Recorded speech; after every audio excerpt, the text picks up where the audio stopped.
내년에 2024년에 착공은 나아질까? 지금 상황이 나아질 수 있을까요? 아파트값 오르는 걸까? 그러면 여기서부터 이제 제 의견이 나갑니다. 형, 그러면 공급 부족으로 아파트 가격 오르는 거야? 자, 제가 아까 주택시장이 돌아가는 기본적 원리를 설명하겠다고 했잖아요. 제 책에도 좀 적어놓은 얘기인데, 자, 우리가 집값을 얘기할 때 수요와 공급을 얘기해요. 시장에서 만나는 수요와 공급, 그리고 그 수요와 공급에 결국에는 금리, 정책 이런 것들이 영향을 주는 겁니다. 예를 들면 금리가 낮아지면 수요가 늘어나요. 집을 사는데 들어가는 비용이 줄어드니까. 그리고 정부에서 정책을 펴면 이번에 올해 여러분들 보셨다시피 특례보금자리론 열어주니까 갑자기 수요가 없던 수요도 생기죠. 그러니까 결국에는 뭐냐면 수요와 공급이 만나는 거예요. 거기 그 지점에서 가격이 결정이 됩니다. 그런데 보수적으로 투자 수요를 아예 없다고 해볼게요. 그냥 정말 집이 여러분들 많은 분들이 얘기하는 집은 사는 것이 아닙니다. 사는 곳입니다. 약간 이 사이드로 보는 거죠. 그러면 집을 사용하고자 하는 수요만 놓고 생각을 해보자는 거예요. 우리가 가수요가 하나도 없다고 생각해보는 거예요. 투자자 하나도 없다. 그게 최소한의 수요겠죠. 왜냐면 최소한의 수요니까. 그럼 그런 수요는 과연 뭐가 있을까요? 제가 여기 써놨어요. 자, 분가합니다. 엄마, 나 서울에 있는 대학에 붙었어. 어머, 얘 웬일이니? 너무 잘 됐다. 엄마, 나 서울에 가서 살아야 할 것 같아. 그러면 원래 한 가족으로 살다가 서울로 집을 하나 구하면 집이 필요한 사람이 하나 생기는 거죠. 그리고 결혼. 아버지, 저 결혼하게 됐습니다. 정말 어머 너무 잘 됐다. 엄마, 나 서울에 아파트 집을 하나 구해서 살려고. 매매할 거야, 전세할 거야? 글쎄, 그건 모르겠어. 근데 결혼은 해야겠지? 둘이 만나. 그러니까 각자 이 집 안에 살다가 쏙 빠져나와서 한 쌍을 이루면서 또 집이 생기는 거예요. 그죠? 그리고 이런 경우도 있죠. 같이 잘 살다가 나 너랑 안 맞아서 못 살겠어. 나도 마찬가지야. 그만 살아. 팍 쪼개져. 그러면 둘이서 한 집에 살다가 이혼했는데 같이 살 수 있어요? 못 살죠. 그럼 어떻게 해요, 이 사람들? 나와야 돼. 어떤 분들은 원래 집으로 들어가면 안 되냐고 하는데 오히려 원래 각자 원래 집으로 가니까 한 채가 남지 않나요? 네. 라고 생각할 수도 있지만 그럼 죽으라는 거 아니에요? 네. 그러니까 그런 경우에도 또 집이 또 필요해지는 거예요. 한 집에 살다가. 그러니까 이런 것들은 여러분들이 생각하는 부동산 시장의 사이클과 상관이 없어요. 부동산 시장이 상승장이다 하락장이다 이런 수요는 계속해서 생기고 어느 정도 일정합니다. 이런 수요는. 자, 일정한 수요가 받치고 있어요. 여러분들 잘 생각해 보세요. 근데 이 사람들이 원래 어딘가에서 살고 있었잖아요. 근데 이 사람들이 틱 나왔어요. 나오면 새로운 집으로 들어가야 되죠. 근데 이미 기존에 있는 집들은 다 어때요? 누군가가 살고 있죠. 살고 있잖아요. 그러니까 이런 수요들을 맞추기 위해서 새 아파트가 공급이 돼야 되는 거예요. 이해가 되시나요? 네. 근데 지금 입주 물량이 그런 역할을 하는 거죠. 돌고 돌아서 그렇게 된다는 겁니다. 근데 신규 공급이 감소를 하고 있어요. 내년, 내후년, 그 다음 해까지. 한번 보십시오. 이것도 제가 말씀드린데 2025년 부족하냐? 부족하다고 볼 수 없어요. 서울시에서 6만 세대고 민간에서 3만 세대 이상이잖아요. 서울에 보통 4만에서 5만 세대가 들어가면 적정하다고 하거든요. 매년. 그 해에는 또 괜찮아요. 근데 제가 아까 말씀드린 것처럼 이런 공급 문제는 길게 봐야 되기 때문에 2026년 이후도 말씀을 드린 겁니다. 그 착공을 말씀드린 거예요. 그러니까 전체적으로 앞으로 4년, 5년 정도는 공급이 많다고 볼 수 없다는 거죠, 절대. 그럼 이 공급이 감소를 하는 겁니다. 신규 공급이. 그러면 어떻게 되냐? 이게 계속 아까처럼 뭐 내년에 한 해만 이렇게 탁 많아지고 이런 게 아니라 지금 한 4년 동안 우리가 살펴본 결과 많지 않잖아요. 그러면 이 일정한 수요도 못 맞추는 상황이 오는 겁니다. 이게 길어지면 2년, 3년, 4년 길어지면.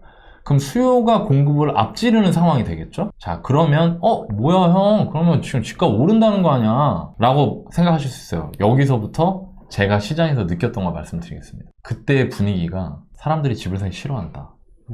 수요가 공급보다 많아졌음에도 불구하고 주택 사용 수요가 신규 공급을 초과한 상태가 되었음에도 불구하고 집 사기 싫어해요. 지금 집 사기 싫어해요? 좋아해요? 싫어하죠. 지금 같은 상황인 거야. 그러니까 예를 들면 그러면 그 사람들이 집은 필요해. 이혼해서 나 집 필요해. 결혼해야 돼서 집이 필요해. 근데 상황이 이래. 막 집값 떨어진다. 우리나라 뭐 인구 줄어 대한민국 망할 수도 있다. 막 이런 얘기가 나와. 그러면 갑자기 망할 수도 있으니까 난 다시 이혼을 접어야겠구나. 아니면 나 망할 수 있으니까 나 쟤랑 결혼하지 말고 그냥 각자 따로 살면서 계속 데이트해야겠구나. 이러나요? 아니죠. 구하긴 구해야 된단 말이에요. 그 사람들이 뭘 구할까요? 그러면? 전월세를 구하겠죠. 그렇죠. 이렇게 되는 겁니다. 그래서 이렇게 되면 전세 수요가 전세 공급을 압도하기 시작해요. 그러면서 나타나는 현상이 전세 가격의 상승이 나옵니다. 자, 전세 가격의 상승이 나온 상태에서 또 시간이 지나요. 근데도 계속 집 사기가 싫어. 계속 집값이 떨어진대. 그럼 어떻게 되냐면요. 이 수요가 매매 수요를 돌변하지 않고 계속 이 전세 수요를 유지하고 이 사람들이 계속 쌓입니다. 여기에. 계속 전세, 나도 전세, 나도 전세 이러면서. 그러면 어떻게 되냐면 매매 수요는 오히려 더 쪼그라들어요. 근데 매매도 공급이 일어나겠죠? 신규 공급이 있으니까? 그럼 어떻게 되냐면 매매 가격은 하락하게 된다는 거예요. 제가 지난 한 달 전에 방송했을 때 여러분들께 그 말씀을 드렸습니다. 전셋값이 매매가를 밀어 올릴까? 매번 그러냐? 아니라고 제가 말을 했어요, 그때. 전셋값 오른다고 무조건 매매가 밀어 올린다는 기사는 그냥 걸으면 된다 했습니다, 제가. 그렇지 않은 적이 있었기 때문에.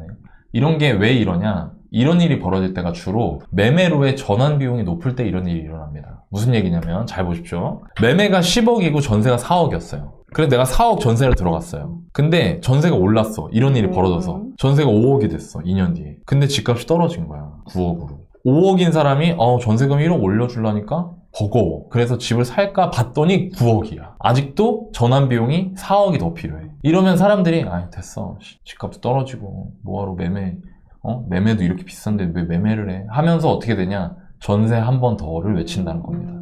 제가 시장에서 봤던 거예요. 제 눈으로. 그럼 반대로 이제는 집이 사고 싶어 라는 생각이 든다. 전세 한 바퀴 돌았는데. 그리고 그런 사람들이 많아진다. 그럼 어떻게 되냐면 이렇게 하면서 매매 가격이 턴을 하기 시작하는 겁니다. 그리고 이런 일은 언제 벌어지느냐? 이게 바로 전세 매매 밀어 올리기가 이럴 때 벌어지는 거죠. 이건 반대로 얘기하면 전환 비용이 어떻다는 거예요? 낮을 때. 낮을 때죠. 즉 무슨 얘기냐면 10억에 4억이었던 게 9억에 5억이 됐어요. 근데 2년 뒤에 7억에 6억이 됐어. 그 이번에 또 1억 올려달래, 집주인이.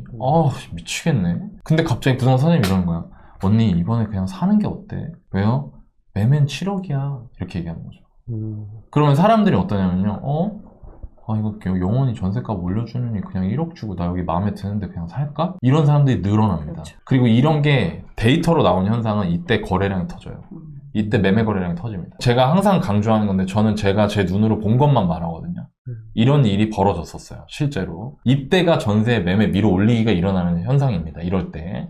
그리고 또 하나 다른 때도 이런 일이 일어나요. 그게 언제냐면 상승이 3년, 4년을 계속 가잖아요, 여러분? 그러면 사람들이 이제는 매매가와 전세가의 전환 비용은 따지지 않아요. 그렇지. 그냥 이러다 나 집 못 사는 거 아니야? 하면서 달려듭니다. 그때 이런 일이 벌어집니다. 네. 이 장표 한 장이 굉장히 중요해요, 여러분. 이것만 알아도 주택시장이 어떻게 돌아가는지 이해할 수 있어요. 다 담아놨는데? 네. 이런 일이 벌어졌을 때 마침 그때 시장 분위기가 막 사는 분위기야. 그러면 이런 일이 바로 일어날 수 있죠. 자, 그러면 보세요. 형, 그럼 공급 부족으로 가격 오르는 거야? 라는 대답에 제 답은 뭐죠? 내릴 수도 있고 오를 수도 있어 라는 겁니다. 그 얘기는 뭐냐? 여러분, 제가 지금까지 방송하고 나서 공급 부족이라는 말을 쓴 게 여기가 처음이에요. 그럼 그 이전에 다 뭐라고 했느냐? 공급 감소라고 했습니다. 그럼 여러분들은 어떻게 이해하냐면 공급이 감소하면 공급이 부족해. 으악. 공급이 부족하니까 집값이 오를 거야. 으악. 여러분들의 이런 불안함이 헤드라인 클릭을 유도하는 헤드라인으로 나오는 거예요. 기자님들이 쓰시는. 근데 여러분 분명히 아셔야 될 거는 공급의 감소가 곧 공급의 부족을 의미하는 게 아니라는 거예요.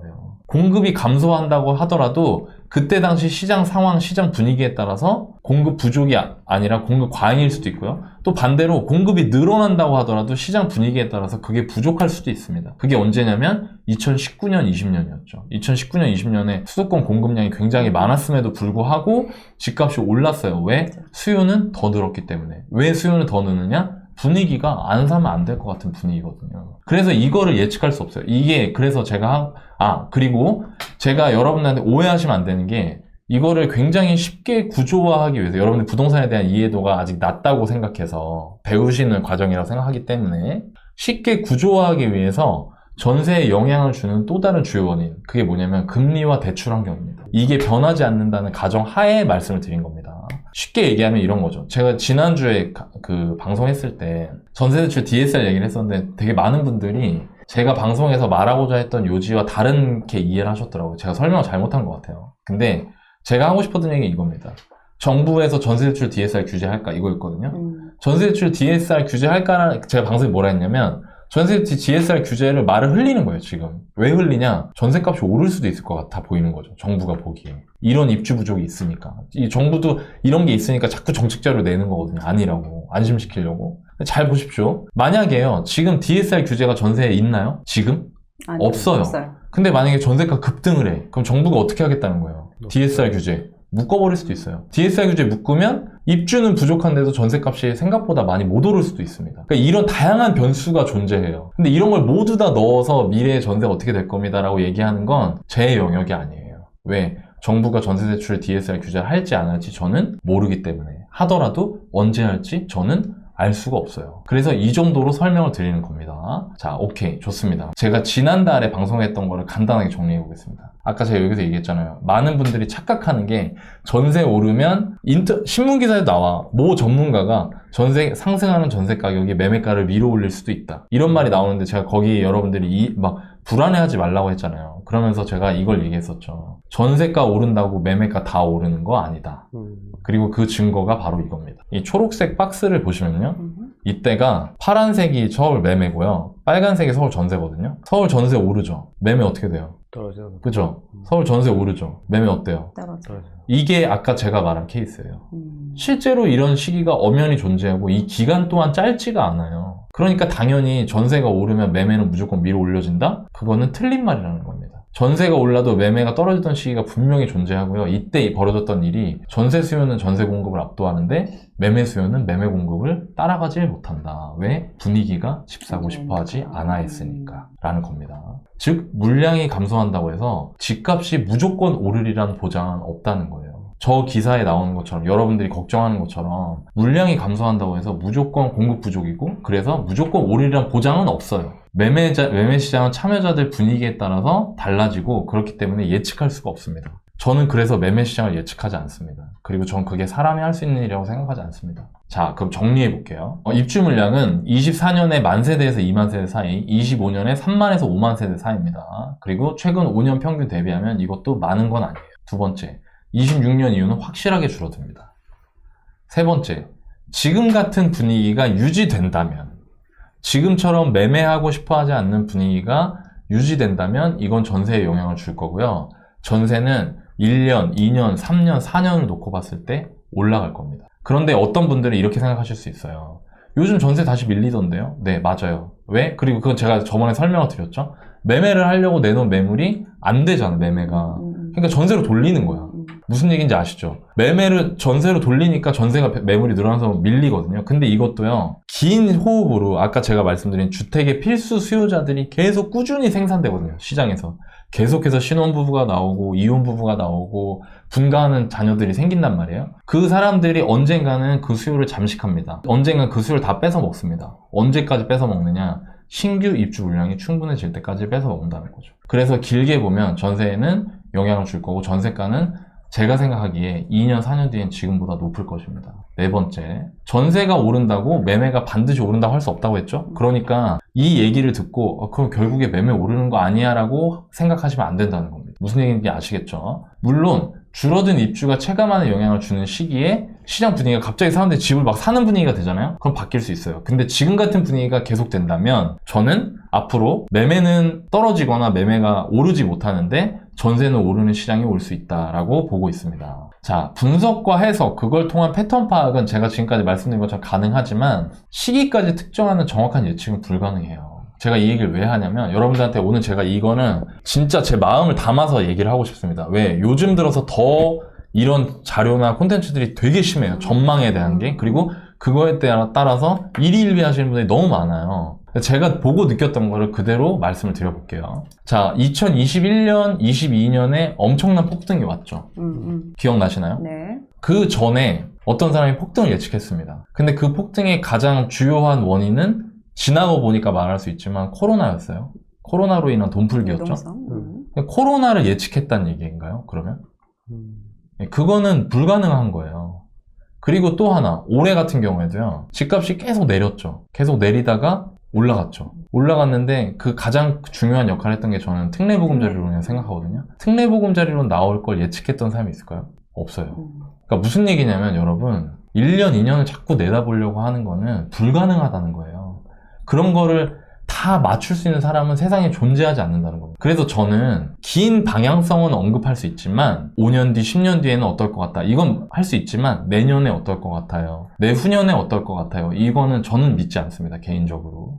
2028년부터 괜찮을 것 같아요. 이런 거는 전 믿을 수 없다는 거예요. 왜? 2023년 12월부터 2028년 사이에 무슨 일이 있을 줄 알고. 그건 모르는 거잖아요. 그렇기 때문에 저는 그렇게 단기 전망을 하지 않습니다. 그리고 그것도 제가 휘둘리지 않습니다. 이 스탠스를 좀 드리고 싶어요. 자, 어떻게 해야 돼, 형? 네가 해야 될 일은 이거야 라고 얘기를 해드리고 싶어요. 마지막입니다. 첫 번째, 제가 말씀드린 것 같이 예측이 불가능함을 알고 일희일비하지 마세요. 일희일비해서는 주택시장에서 성공할 수 없습니다.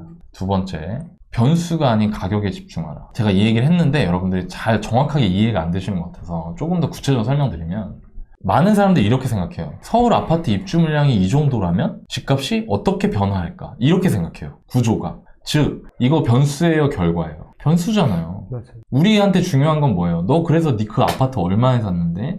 그리고 너 그 아파트 얼마에 팔았는데? 이거잖아요. 근데 거기에 영향을 주는 변수에 너무나 많은 에너지를 쓰고 있다는 거죠. 그러니까 사람들이 이렇게 해요.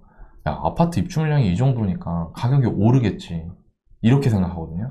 그게 아니고요, 여러분. 지금 당장 확인할 수 있는 거. 지금 서울 아파트가 이 정도 가격이라면, 신촌 이편한 세상이 이 정도 가격이라면, 흑석동 한강 푸르지오가 이 정도 가격이라면, 옥수 파크힐스가 이 정도 가격이라면, 행당 대림 아파트가 이 가격이라면, 이거는 괜찮은 가격일까? 이 생각을 하셔야 된다는 거예요. 왜? 여러분들 앞에 쏟아질 변수는 통제할 수도 없고 여러분들이 뭐가 올지도 알 수 없어요. 절대. 그냥 여러분들이 할 수 있는 건 지금 현재 가격이 적정한가를 판단해보는 거예요. 그러면 여기서 많은 분들이 그럴 겁니다. 너나님 근데 모르겠어요. 그건 너무 비싼 것 같아요. 여기서 두 가지가 있는데요. 첫 번째, 내 기준으로 보지 말라. 내 기준으로 보지 말라는 겁니다. 제가 이 얘기를 한번 해볼게요. 제가 얼마 전에, 이거 실화입니다. 실화. 둔촌주공을 분양받으셨대요. 어떤 분이 저한테. 개인적으로 아는 분이. 그러면서 걱정을 하시는 거예요. 올 초에. 왜 걱정을 하세요? 그 84 받으셨는데 13억 분양이었거든요. 이것저것 하면 13, 14억. 집값이 계속 떨어지고 있으니까. 그리고 둔촌주공이 막 미분양 나고 그럴 것 같다는 뉴스 같은 거 보셨대요. 그 집에서 분양받아서 지금까지 무주택 오래 하셨는데 그 집에 들어가서 사시려고 하시는 거 아닙니까? 라고 얘기했더니 아, 그런데 자꾸 떨어진다고 하니까 불안하다는 거예요. 그래갖고 제가 저라면 그거 13억이면은 저는 그거 무조건 들고 갑니다. 돈이 안 되시는 것도 아니고 얘기를 했어요. 근데 자꾸 왜 물어보겠어, 계속. 불안하니까. 아니야. 이미 포기한 거야, 그거. 그러니까 나한테 듣고 싶은 말이 있는 거야, 이 사람이. 그거 안 될 거라는 얘기를 듣고 싶은 거야. 지금 피가. 근데 제가 그래갖고 얘기하다가 그냥 솔직히 얘기해보세요 하니까 자기 그거 안 했대요. 그래갖고 내가 그 얘기를 했지. 잘하셨어요. 라고 얘기했어요. 근데 제가 왜 이 얘기를 하냐면 만약에 그분이 이 아파트가 13억이라는 거에 집중했으면 어땠을까? 올림픽공원 바로 옆에 서울의 노른자위에 이 84제곱미터의 대형 건축사가 컨소를 구성해서 최신 공법으로 올리는 새 아파트 신상품의 가격이 13억이라는 거를 적정한 가격일까를 생각했다면 이분이 앞으로 뭐 금리를 올리네 뭐 이런 다양한 변수들 때문에 불안한 마음이 아니라 그냥 내가 살면 되지 뭐라고 생각하고 그거 끌고 갈 수 있지 않았을까. 근데 되게 많은 분들이 이런 사고방식을 갖고 있다는 거예요, 부동산 시장에서. 근데 이러면 필패예요, 여러분. 제가 이거 이 바닥에서 10년을 굴러가면서 느낀 건데요. 그런 식으로 하면 필패입니다. 성공을 할 수가 없어요. 가격을 보실 줄 알아야 된다는 겁니다. 그리고 또 하나, 제가 감을 드리기 위해서. 공덕동에 공덕 삼성아파트라고 있어요. 공덕동 좋은가요, 안 좋은가요? 서울 상위 입지거든요. 쿼드러플 역세권이고. 그리고 그 공덕 삼성아파트는 여기서 제일 가까워요. 근데 그 아파트가요, 2014년, 제가 결혼하던 시기에 제가 알아봤었기 때문에 2013년, 10년 전에 4억이었어요. 20평대가. 자, 무슨 얘기냐면 10년 전에 4억이었다는 거예요. 10년 전에 4억. 4억이라는 돈을 여러분들 그냥 생각해보세요. 내 입장에서. 4억이면 큰 돈이에요, 작은 돈이에요? 큰 돈이죠. 누군가에겐 큰 돈이죠? 그렇지만 누군가에겐 큰 돈이 아닐 수도 있어요. 무슨 얘기냐면 같은 가격이라도 보는 사람에 따라 접근하는 방식이 다르다는 겁니다. 근데 중요한 사실은 여러분들이 갖고 싶어하는 서울의 좋은 아파트는요, 10년 전에도 20평대 아파트, 구축 아파트가 4억이었다는 거예요. 이거를 내가 받아들이지 못하면 계속 변수에 집중하면서 지금 대비해서 70%가 떨어질 거야. 우리나라 부동산이 멸망할 거야. 이런 거에 휘둘리면서 계속 의사결정을 할 수가 없습니다. 예. 저는 저희 방송을 보시는 분들이 적어도 언젠가는 내 집 마련을 하겠다는 관심이 있는 분들이라고 생각하고 있어요. 뭐 가끔 어떤 분들은 뭐 우리나라 뭐 장기 침체 들어갈 거야. 근데 되게 재밌는 게요. 그런 분들이 왜 이 방송을 볼까? 그게 잘못됐다는 게 아니고요. 만약에 그런 생각 갖고 계시다. 그럼 부동산에 관심 가지실 필요가 없잖아요. 장기적으로 떨어질 거니까. 그러면 돈이 될 만한 주식이나 뭐 코인이나 이런 공부를 하시는 게 그분께도 훨씬 생산적인 겁니다. 진짜 중요한 분들은, 저한테 소중한 분들은 월급쟁이 부자들이라는 이 콘텐츠를 통해서 매일매일 꾸준히 공부하고 나도 어려워 보이지만 좋은 아파트를 사는 기회를 갖고 싶어 라는 분들한테 저는 말씀드리고 싶은 거거든요. 그게 이 두 번째입니다. 여러분, 변수가 아닌 가격에 집중하셔야 됩니다. 그 말씀 꼭 드리고 싶고요. 소득 지출 자본이 적정하다면 원하는 만큼 조정된 가격은 가장 큰 호재입니다. 이 원하는 만큼이라는 말에 따옴표를 한 이유는 이게 모두 다르기 때문이죠. 어떤 사람은 10억 갔던 집이 30%가 떨어져서 7억이 되면 이 정도면 충분히 조정됐어 라고 하면 뭐 온갖 호재가 있어도 그게 악재가 있어도 그게 가장 큰 호재라는 거예요. 그러면 그걸 사면 됩니다. 근데 만약에 예를 들어서 난 반값 아니면 안 될 것 같아. 그럼 사지 말고 기다리시면 됩니다. 근데 문제는 뭐냐? 바닥을 잡으려고 한다는 거예요. 근데 여러분 생각을 해보세요. 노력이나 본인이 감수할 대가도 없이 나는 바닥을 잡을 수 있다고 생각한다? 제가 봤던 실제로 그런 생각 가지고 있던 사람들은 다 패했습니다. 시장에 패배했습니다. 그런 사람들은. 그래서 이걸 말씀드리고 싶고요. 마지막 네 번째입니다. 그럼에도 불구하고 너나이님 저 무서워서 못 사겠어요. 저 지금 같은 상황에 무서워서 못 사겠습니다. 제가 보고 있는 아파트는요, 지금 서울에도 이런 아파트가 있어요. 16억 찍었다가 11억에도 거래가 안 되는 아파트 있거든요. 저는 그런 거 사도 된다고 생각해요. 저는 그거 지금 사도 된다고 생각합니다. 근데 그 아파트가 어디 있냐면 마용성 중에 하나 있어요. 전 그런 거 만약에 누군가가 저한테 물어보잖아요. 그럼 전 그거 사라고 할 겁니다. 지금 같은 시기에. 왜? 전 변수가 아니라 가격을 보니까. 근데 그럼에도 불구하고 많은 분들이 그 결정을 못해요. 그래서 제가 보니까 이런 분들한테 어떤 말씀을 드려야 될까 고민을 많이 했는데, 미루고 싶다면 전세가율의 변화라도 반드시 파악을 하세요. 왜? 아까 제가 얘기했잖아요. 돌아가는 거. 전세에서 매매로의 전환비용이 낮아지는 시기. 그 시기는 여러분들이 놓치지 않으셨으면 하는 마음입니다. 제가 요즘에 좀 고민 많이 했거든요. 이 방송 어떻게 해야 되지? 여러분들한테 말씀드리는 거, 제가 느꼈던 거를, 시장에서 경험하고 느꼈던 거를 여러분들한테 도움이 될 만한 내용이라 생각해서 확신을 갖고 말씀드리는 거니까, 미루고 싶으시다면 적어도 공급 감소율이랑 전세가율 변화라도 반드시 파악하시고요. 마지막으로 드리고 싶은 말씀은, 내가 미루고 싶다라고 했을 때 집값이 떨어질 거야, 뭐 시장에 대한 온갖 안 좋은 얘기를 하는 사람이 내 옆에 있다. 그러면 시장에 대해서 장기적으로 좋은 전망을 갖고 있는 사람의 얘기도 같이 들으면서 중심을 잡으시기 바랍니다. 제가 요즘 인터넷 기사나 유튜브 영상 콘텐츠 같은 거 보면은 좀 걱정될 때 있거든요. 제 영상을 왜 이렇게 오랫동안 많은 분들이 봐주실까? 근데 그분들은 상당 부분 제가 얘기하는 거에 대해서 공감하시거나 이해하시는 분들일 거라고 생각해요. 그런 분들이 아니면 제 영상 이렇게 안 봐주실 것 같거든요. 근데 그런 분들은 오히려 의견 표현을 잘 안 해요. 근데 막 온갖 안 좋은 얘기를 막 의견 표현을 한다. 근데 정말 중요한 건 뭐냐면, 불인인 내 입장에서는 그런 게 눈에 들어온단 말이에요. 그렇기 때문에 여러분들 중심을 잘 잡으셔야 돼요. 그런 목적으로 오늘 콘텐츠를 만들었으니까 숙지하시고 잘 안으로 감내하셔서, 그래서 여러분들 내 집 마련에 도움이 됐으면 좋겠습니다. 네. 그리고 어떤 분들이 이런 얘기도 하시더라고요. 너나님, 그러면 어떤 아파트는 도대체 얼마 대비 얼마까지 빠지면 살 수 있는 거예요? 근데 그거는 제가 다 여기서 말씀드릴 수가 없고요. 왜냐면 방송에서 제가 특정 단지 언급하는 거 이런 거 되게 저는 고초를 겪어봤기 때문에 그런 건 못합니다. 그런 건 제가 별도로 진행하는 내 집 마련 기초반이나 내 집 마련 중급반 강의에서 구체적인 단지들 언급하면서 말씀을 드릴 수 있으니까 그런 부분은 양해를 해주시면 좋을 것 같습니다.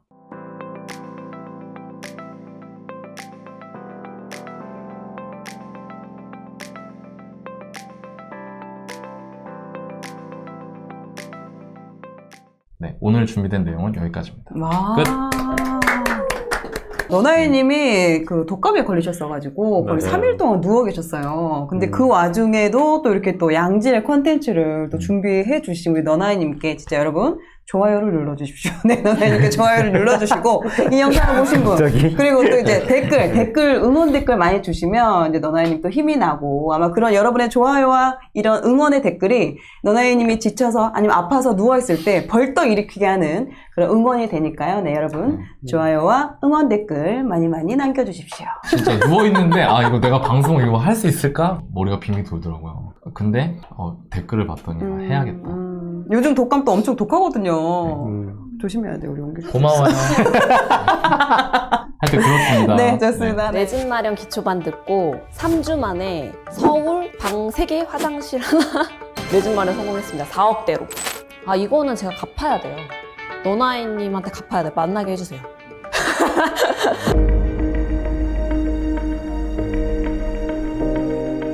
서울에 집을 살 수 있을 거라고 생각을 아예 못했던 것 같아요. 저 아파트가 4억인데 나 저걸 어떻게 사지? 저 돈을 언제 모아서 사지? 대출을 받는다? 말도 안 돼. 내 인생에 빚은 없어. 이런 식으로 생각을 하면서 살았던 것 같아요. 근데 저 진짜 열심히 살았거든요. 깨부리지 않고. 그러니까 이 정도면 되게 나쁘지 않는 삶이다라고 착각을 했던 거예요. 원래 타고나거나 아니면 정말 운이 좋거나 하는 사람들이 부자가 되는 거구나라고 생각을 했거든요. 제 주변에서 그걸 알려줄 수 있는 어른을 한 번도 만난 적이 없던 거예요. 부자를 만난 적이 없던 거죠. 근데 그 어른들이 부자가 되는 커리큘럼을 탁 알려주시는 거예요. 내가 가진 종잣돈으로 살 수 있는 집은 이거야 라는 걸 진짜 구체적으로 알려주시거든요. 그대로만 노력하면 부자가 되는 거네? 그게 내 집 마련 기초반에서 다 알려주시거든요. 저도 못할 거라고 생각했는데 진짜 많이 달라졌어요. 아, 이렇게 하루하루를 채워나가면 나 진짜 100억 자산가 되겠다. 전 내 집 마련 기초반을 치열하게 사는데 내 집 없으신 분들한테 다 추천해드리고 싶어요. 저는 무조건 할 수 있다고 생각해요.